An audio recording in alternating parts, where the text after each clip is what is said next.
So, Assalamualaikum to our respected and beloved lecturer, Dr. Bimo. So, today me, Edi Rashida binti Selamat and my partner Aisyah Isa will present about Pfizer or Biontech vaccine.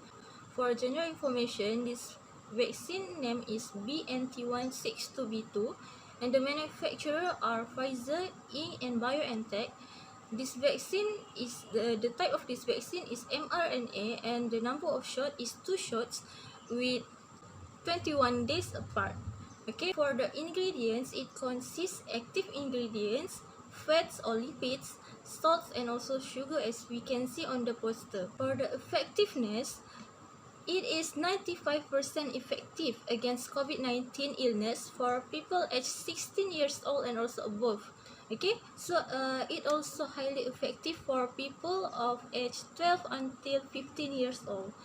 It provides strong protection even against the fast spreading variants. It also obtained WHO emergency approval, and not to forget, it also actively being used in more than 40 countries all around the world. Next, for shipping and storage, during ordering the vaccine, if via trays, 1,170 doses per tray will be provided.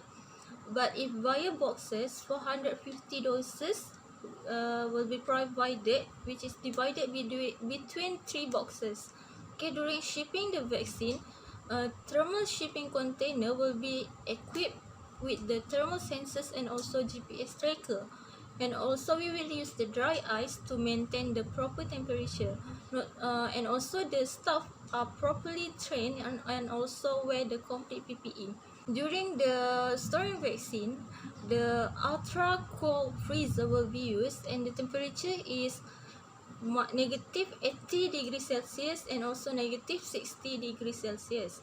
It also will be protected from the source of light and the vials are placed upright. Lastly, for the injecting vaccine, the vaccine must be thawed and also diluted with saline, and the vaccine must be used within 6 hours after dilution.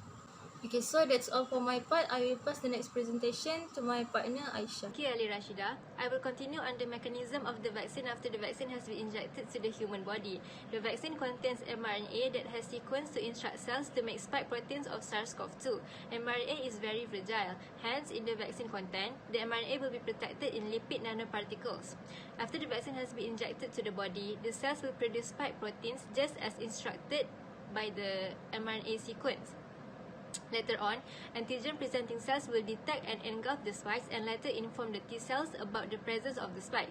T cells detect the spike and fight to kill it while alarming other T cells to fight it.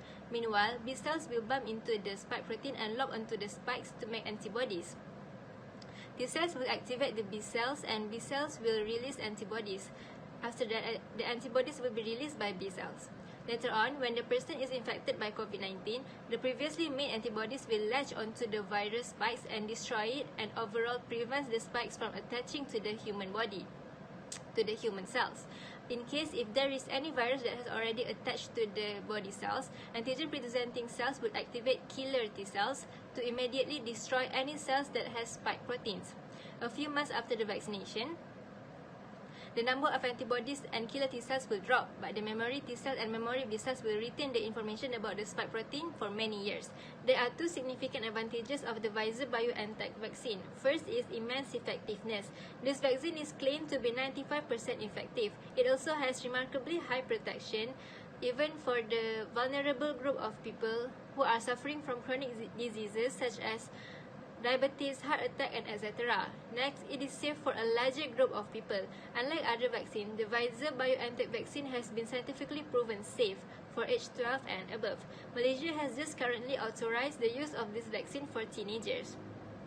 For the disadvantages, there are two disadvantages that I would like to discuss during this presentation.